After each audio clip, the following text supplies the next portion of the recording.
to make it possible for you to critique the affirmative both at the level of just the form of that it's taking up to frame how it's thinking about policy and the relationship the debate has to policy, but also the specific content of the affirmative. And I think really leaving yourself open to having discussion about both is incredibly important. Additionally, when I'm thinking about what some of the thesis level concerns should be for Black Baudrillard and the negative versus policy teams, I really think that your thesis level questions should be surrounded by a question of the certain commitment to the creation of a world that like still requires a certain evaluation of blackness as something that is like intimately tied with death, and that is like constantly necessitates death. Because I think that the way that you kind of want to frame your thesis is like an investment into that kind of like symbolic system is one of which is like unethical because of the way it requires this kind of like pre-existing form of violence in order to make itself legible and like possible. And I think in that sense, when you're able to like frame some of these questions closer towards like tying some of the form of the affirmative to why that can only make the specifics of the affirmative possible, and why this current kind of like relationship that generically results in like the way in which we think about life and death also is like very pertinent to the specific framings of the affirmative, is really where you kind of want to start this conversation in order to make your thesis level concerns transition and set up offense for you in other portions of the flow. And I also think it's the way in which you can kind of set up a way for the judge to really understand the core concern of like where you're kind of drawing like all this diverse offense from, and the point where you always want it to end up, which is like if we're winning these other pieces of offense, then you can only see the affirmatives as an investment in politics that requires the constant production of Black death. Hopefully this video was helpful for you in order for you to get a better understanding of what are some of the arguments you should be reading with Black Baudrillard on the negative versus policy teams, and how you should be executing the strategy so that you can tune into the next one and get the rest of the picture. Thanks for tuning in.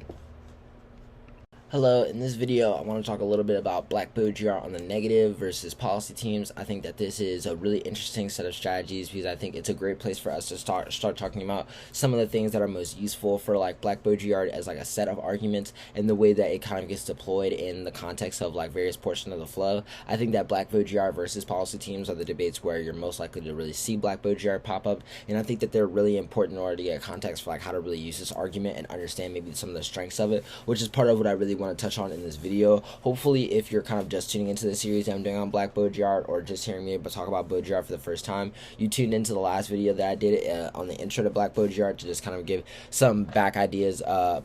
about what are the things I'm thinking about when I'm reading John Dennis Gillespie and his interpretation of Baudrillard, and also hopefully to get a better context, you're also looking at some of the other videos that I've done on Baudrillard to kind of like break down some of his ideas and then kind of apply them to some of the context that we see really often in debate. In this particular video, when I'm talking about being on the negative versus policy teams, I really want to first kind of talk about what I think are some of the areas that you should really focus on as a negative team versus a policy affirmative reading Black Baudrillard, and then I really want to go into how I think you should be addressing things like the framing debate, the thesis debate, the link debate, the permutation, impact comparison, alternative, because I think really talking through these sessions and really thinking about the kind of strengths and weaknesses of this argument across these kind of various different types of arguments is really important to get a much more holistic picture, whether you're trying to answer it or if you're trying to execute it better. And so hopefully this video will be able to help you either way. I think that when I'm thinking about what are some of the priorities and like strengths and weaknesses of reading Black Baudrillard, I think this argument is definitely one of the arguments that I've seen in like the toolbox that have one of the better indites of like impact comparison as a whole. I think if you're really trying to figure out like what is a convincing way to really read something closer to a death K, or read something that really indicts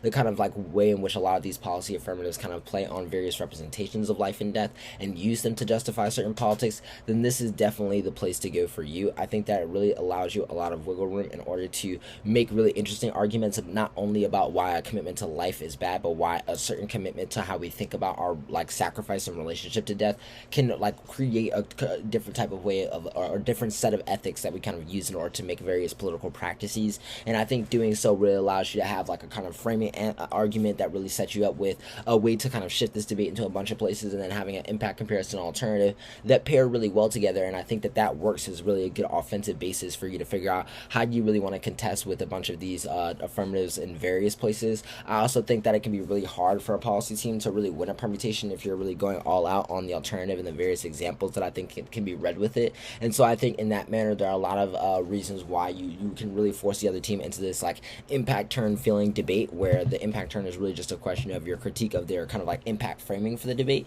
And doing so I think really allows you a kind of like generic position that fits against so many different affirmatives, and that is just kind of the way so many affirmatives kind of think about the thought process for how they justify certain politics. But I also think that allows you a really strong point of like constant contestation, that even if you don't have the best link arguments at the level of implementation, you can definitely make arguments at the level of form and really kind of push a framing question to be more focused on that. And in that sense, I think that you can still have a really solid argument even if you don't have like the most amount of link diversity, which that I kind of think is like the one of the things that I think is like maybe one of the more weaknesses of the argument as a whole, is that I think that unless you're really trying to get into like moving this argument much closer to Baudrillard or like a lot closer to pessimism, it could definitely be hard to find like link arguments and other stuff that really allows you a lot of flexibility to go with all the and like use the flexibility of Black Baudrillard that I think is available. And so I think in that sense I would definitely be wary of what type of link arguments that you try to read. And I definitely think that when you're trying to think about what type of link arguments are the best, which I'll kind of talk about in the video next, you should definitely kind of be thinking a little bit more unconventionally in terms of how you want to decide what type of evidence you need in order to make this happen, which is something that I'll kind of like